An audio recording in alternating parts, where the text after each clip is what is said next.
Banyak pembenci yang ketakutan dengan Pak Jokowi, bahkan mengatakan bahwa Pak Jokowi ini powerful. Meskipun sudah pensiun, tapi beliau dianggap sangat kuat. Kenapa seperti itu? Ketakutan itu datang dari pikiran mereka sendiri. Karena mereka sangat membenci Pak Jokowi. Mereka berupaya menumbangkan Pak Jokowi sejak beliau menjadi presiden, sampai beliau pensiun, tetapi selalu gagal, sehingga ada sebuah keyakinan yang ada di pikiran mereka bahwa Pak Jokowi ini tak terkalahkan, tidak bisa ditumbangkan. Dan ini menciptakan ketakutan-ketakutan di dalam pikiran mereka bahwa Pak Jokowi ini sangat kuat, powerful. Sebagaimana yang didiskusikan di kalangan para pembenci. Seperti video berikut. Jokowi sepertinya sangat kuat, seolah-olah satu negara kalah nih sama ini makhluk. Nah, menurut Pak Munarman, sebenarnya beliau kekuatannya apa sih sehingga telah lengser juga masih begitu powerful? Demikian Pak, terima kasih. Lanjut. Pembenci ini bertanya kepada Bapak Munarman. Tentu kita tahu Munarman ini adalah pengacara dari FPI HTI yang menangani kasus KM50. Munarman adalah anggota FPI HTI yang sangat membenci Bapak Jokowi karena dianggap Bapak Jokowi lah yang memberi perintah tewasnya 6 pengawal Habib Rizik yang sampai detik ini mereka masih menyimpan dendam terhadap Pak Jokowi. Jadi kalau ada pembenci bertanya kepada Munarman, ini artinya secara psikologi para pembenci ini merasa ketakutan dengan Pak Jokowi. Kok Pak Jokowi kuat banget sih? Kok nggak tumbang-tumbang ya? Kok seperti ini ya? Kok begitu ya? Nah, Jokowi itu di belakangnya itu betul-betul disokong oleh pengusaha-pengusaha yang membackup-nya. Kita ingat pernyataan Ahok waktu Ahok meneruskan jabatan gubernur, Jokowi jadi presiden. Ahok bilang, Jokowi nggak bakal jadi gubernur dan jadi presiden kalau tidak didukung oleh para pengembang. Jadi jelas itu, ya. Jadi yang membackup Jokowi sampai sekarang pengusaha-pengusaha itu sampai sekarang. Jelas kapitalisme, ya. Jadi itu ya kapitalis lokal lah yang menjadi sub dari elit-elit global, ya. Jadi kalau ditanya apa kekuatannya, uang. Dengan uang ini dia membeli semua, dia merusak semua institusi negara di kita, termasuk kepolisian, BIN, TNI, dirusak semua dengan uang itu, ya. Jadi dia mengandalkan loyalitasnya itu dari kekuatan uangnya, yang tidak mau ini dipindah sama dia, tidak dikasih jabatan, sehingga tidak lagi ada sistem meritokrasi itu. Fitnah muncul dari mulut pembenci-pembenci Pak Jokowi. Seperti yang kita dengarkan barusan, si Munarman ini mengatakan Pak Jokowi itu dibantu oleh pengembang. Pengembang itu siapa sih? Dia sendiri menggunakan Pak Ahok, kata-kata Pak Ahok, untuk membenarkan pernyataannya. Padahal boleh jadi kata-kata ini adalah kata-kata yang tidak pernah diucapkan oleh Pak Ahok. Kalaupun Pak Ahok sekarang berseberangan dengan Bapak Jokowi, karena Pak Ahok ada di pihak PDIP yang dikalahkan oleh kemenangan Prabowo Gibran, maka kita semua sudah tahu kok kelakuan orang-orang yang kalah itu seperti apa. Ketidaklegowoan orang-orang yang kalah seperti apa. Kalau dulu Bapak Ahok legowo ketika dikalahkan oleh Anies Baswedan, karena apa? Bapak Ahok diancam akan dikejar sampai ke lubang semut jika dia melawan terus, sehingga dia diam, dia seolah-olah legowo. Tapi ketika Bapak Prabowo dan Mas Gibran menang dan Ahok tahu bahwa Pak Prabowo dan Mas Gibran didukung oleh Bapak Jokowi, Ahok berani koar-koar dan seolah-olah tidak legowo dengan kekalahan Ganjar. Karena Ahok ini melihat bahwa Bapak Jokowi ini tidak mungkin akan menjatuhkan Pak Ahok. Ahok paham bahwa Bapak Jokowi adalah satu-satunya tokoh politik mungkin di dunia yang tidak pernah menggubris setiap ocehan pembenci-pembencinya. Kecuali tentang ijazah. Karena ijazah ini adalah harga diri seseorang yang sudah 4 tahun menyelesaikan kuliahnya dengan baik, bersusah payah, tetapi dituduh palsu. Ya, jadi itu kalau jawabannya yang tuntas begitu. Nah, kalau soal yang kedua, kemudian Jokowi ini sangat pintar memainkan isu. Dia punya tim sepertinya di belakangnya ini. Ada konsultan konsultan komunikasi politiknya. Ya, makanya dia tampil tuh sama seperti anaknya sekarang. Lugu, tapi dia terus menyisir dari kolong-kolong jembatan, belusukan lah. Ya, itu terus dilakukan. Kuatannya lagi itu adalah dia membangun struktur masalahnya. Itu yang tidak dilakukan oleh pihak-pihak yang kontra. Kekhawatiran mereka adalah Bapak Jokowi katanya punya tim penasehat politik yang membantu Bapak Jokowi untuk mengendalikan isu-isu. Termasuk tuduhan bahwa di belakang Pak Jokowi banyak buzzer-buzzernya. Dia tidak tahu bahwa Bapak Jokowi tidak punya buzzer. Pak Jokowi punya relawan seperti saya, tapi saya tidak dibayar. Saya ini bergerak atas kemauan sendiri karena Allah. Karena saya percaya bahwa apa yang saya lakukan ini adalah benar dan baik. Saya membela orang yang terzolimi. Dan orang-orang seperti saya sangat banyak berada di belakang Pak Jokowi. Kami tidak diakomodir, kami tidak dibiayai, kami juga tidak diperintah oleh Bapak Jokowi untuk melakukan counter-counter terhadap serangan-serangan kalian itu. Kami melakukan ini karena kami ingin negara ini damai. Kami ingin orang yang berjasa terhadap negara ini aman dari mulut-mulut kalian yang penuh dengan racun itu. Si Munarman ini menjelaskan dengan agak gelisah. Karena apa? Dia mengatakan hal yang penuh dengan dusta dan kebohongan. Dia mengatakan tuduhan-tuduhan kepada Pak Jokowi ini tanpa data, tanpa ilmu, sehingga gelisah, duduknya gelisah ketika mengatakan gelisah, badannya kesana kemari. Ini adalah ilmu yang teman-teman harus pelajari. Ketika seseorang berbohong, dia akan duduk dengan gaya yang penuh dengan kegelisahan sambil menjelaskan sesuatu. Orang yang benar, orang yang jujur, seorang dosen, seorang guru, motivator, dia akan dengan tenang menjelaskan setiap pertanyaan diajukan oleh murid-muridnya. Tetapi ketika dia gelisah, bolak-balik ke sini, matanya ke sana kemari, artinya dia sedang berbohong. Terhadap Jokowi. Jokowi membangun struktur. Strukturnya apa? Relawan itu. Duitnya dari mana relawan itu dia bayar? Ya dari tadi itu, dari pengusaha-pengusaha tadi yang dia sebarkan duitnya ke bawah melalui relawan-relawan. Nah, itu kekuatannya. Nah, kalau dia sudah jadi pejabat negara, itu semua pejabat institusi negara kan diangkatnya itu pakai SK presiden kalau pejabat-pejabat tinggi negara. Kalau nggak nurut bisa dia pecat. Nah, di situ orang-orang yang yang gila dengan jabatan pasti akan tunduk pada dia. Dan itu sudah kita buktikan.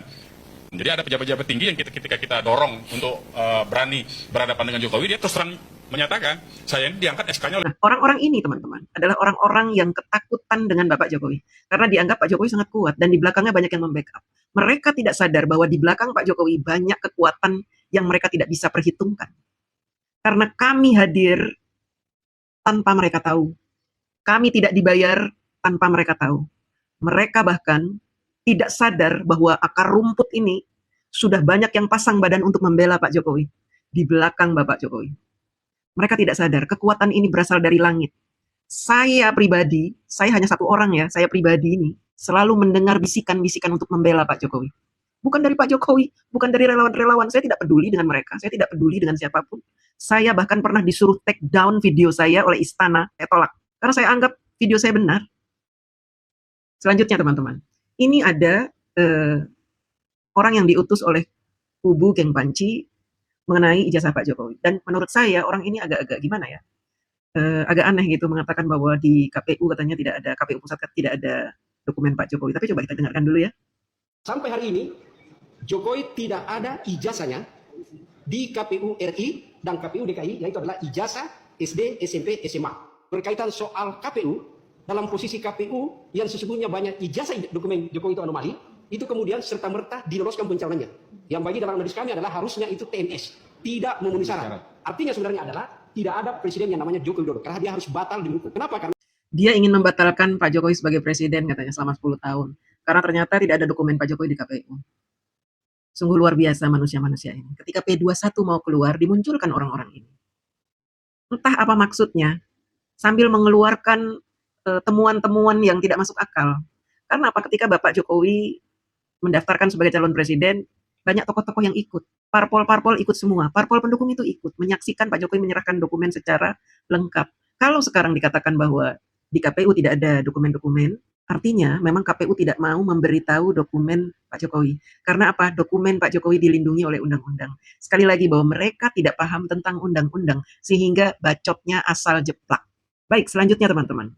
Selanjutnya kita akan dengarkan lagi, ada utusan-utusan Geng Panci juga yang disuruh ngomong bahwa di ANRI itu tidak ada arsip tentang ijazah Pak Jokowi. Emang goblok ini. Karena setahu saya ANRI itu memang menyimpan arsip-arsip nasional, tetapi bukan ijazah. Kenapa dia ini sebegitu tololnya? Karena dia memang sengaja menciptakan rumor kepada orang awam, supaya orang awam ternganga-nganga. Loh, nggak ada ya di ANRI ijazah Pak Jokowi. Memang tidak akan ada. Bahkan ijazah siapapun tidak akan ada di ANRI. Karena ANRI itu menyimpan arsip-arsip dokumen-dokumen kenegaraan. Tentang dokumen pemerintahan, nanti akan saya jelaskan tentang ANRI ya. Kita dengarkan dulu. Jokowi memanas lagi. Arsip Nasional Republik Indonesia atau ANRI menyebut tidak menyimpan salinan ijazah Jokowi. Sementara KPU DKI Jakarta memberikan ijazah Jokowi sama dengan yang beredar di media sosial. Sementara itu, di sebuah forum, Presiden Prabowo menyebut ada sosok yang ingin terus berkuasa. Mulai dia melakukan adu domba antara Pak Jokowi dengan Bapak Prabowo. Jadi orang-orang ini benar-benar ketakutan dengan Pak Jokowi. Mereka punya tim. Ada tim ustadznya, ada tim yang meyakinkan rakyat awam bahwa Pak Jokowi itu tidak ada salinan ijazahnya di KPU. Ada tim yang mengatakan lagi Pak Jokowi ijazahnya tidak ada di Arsip Nasional. Padahal semuanya itu memang tidak benar, teman-teman. Sekarang ANRI, ya, ANRI itu adalah Arsip Nasional Republik Indonesia. Sebenarnya Arsip Nasional Republik Indonesia ini untuk menyimpan apa saja sih? Ya, di ANRI. Nanti kita akan baca. Arsip Nasional Republik Indonesia tidak mewajibkan menyimpan ijazah pribadi seseorang, termasuk mantan presiden. Apa yang wajib disimpan oleh ANRI? ANRI mengelola arsip negara, yaitu ada 2. Dokumen yang dihasilkan oleh lembaga negara, di antaranya presiden dan kementerian, kemudian dokumen yang punya nilai historis, hukum, atau administratif bagi negara. Hanya 2 itu yang disimpan oleh ANRI. Lalu kenapa orang tadi itu mengatakan bahwa geger, gempar bahwa di ANRI tidak ditemukan ijazah Pak Jokowi? Ya memang tidak ada. Karena tidak ada kewajiban seorang mantan presiden menyimpan dokumennya di ANRI, kecuali dia yang menginginkan supaya dokumen ijazahnya itu menjadi sejarah bagi negara ini ya. Tapi tidak ada kewajiban begitu. Contohnya apa sih dokumen-dokumen yang disimpan di ANRI itu? Keputusan presiden. Presiden tuh banyak membuat keputusan. Keputusan-keputusannya disimpan untuk menjadi arsip. Jadi nanti kalau ada terjadi sesuatu di negara ini akan melihat ke ANRI. Mana sih arsip-arsip yang pernah dibuat oleh presiden? Keputusan-keputusannya apa saja sih? Nanti bisa dicek di ANRI ya. Kemudian surat resmi kenegaraan. Surat resmi ini sangat banyak dibuat oleh presiden selama beliau menjabat, jadi harus disimpan. Baik oleh Presiden Soeharto, Habibie, Gus Dur, Megawati, SBY, Jokowi, dan nanti juga dokumen-dokumen yang dikeluarkan oleh Bapak Presiden Prabowo akan disimpan di ANRI. Bukan ijazah. Kemudian dokumen kebijakan. Dokumen kebijakan ini disimpan juga di ANRI, karena memang sangat penting kebijakan-kebijakan ini, supaya nanti kalau presiden-presiden yang akan datang ingin membuat kebijakan, bisa merujuk kepada kebijakan-kebijakan yang pernah dibuat oleh presiden-presiden sebelumnya, supaya tidak tumpang tindih, atau supaya ada inovasi dan sebagainya. Gitu. Kemudian, kenapa di ANRI tidak mewajibkan untuk presiden-presiden menyimpan ijazahnya? Karena yang pertama, dokumen tersebut adalah pribadi individu. Kemudian diterbitkan oleh lembaga pendidikan. Misalkan Universitas Gadjah Mada, Pak Jokowi punya dokumen ijazah yang mengeluarkan UGM. Sehingga ijazah bukan arsip negara, melainkan arsip UGM. Jadi kalau mau melihat ijazah Pak Jokowi ya bukan di ANRI, tapi di mana? Di UGM. Karena UGM menyimpan arsipnya. Hanya saja UGM sangat menjaga kerahasiaan ijazah mahasiswa-mahasiswanya. Sehingga kalau ada yang mau bertanya ke UGM, tidak akan diberitahu. Kecuali atas izin Bapak Joko Widodo. Begitu teman-teman ya. Jadi tiap ada hal-hal baru yang digaungkan oleh geng Panci, kita harus tahu, bisa menjawab mereka, supaya tidak ada penyesatan publik terhadap fitnah-fitnah yang keluar dari mulut-mulut beracun mereka ini. Ini sebenarnya beberapa hal yang mereka sengaja buat untuk menghambat P21. Karena ketika mereka mengeluarkan temuan-temuan seperti tadi, di KPU nggak ada arsip, di ANRI nggak ada arsip, nanti otomatis pihak kepolisian akan membuat jawaban-jawaban terhadap temuan-temuan itu. Makanya P21-nya lambat. Karena seperti itu, pihak kepolisian harus menjawab setiap isu-isu yang muncul nih. Nah, kita sebagai pembela Bapak Jokowi juga harus gercep menjawab. Supaya apa? Supaya mereka juga tidak berkutik. Mereka rajin mengumumkan di muka-muka publik, kita juga harus rajin menjelaskan fitnah-fitnah yang mereka sebarkan itu. Terima kasih.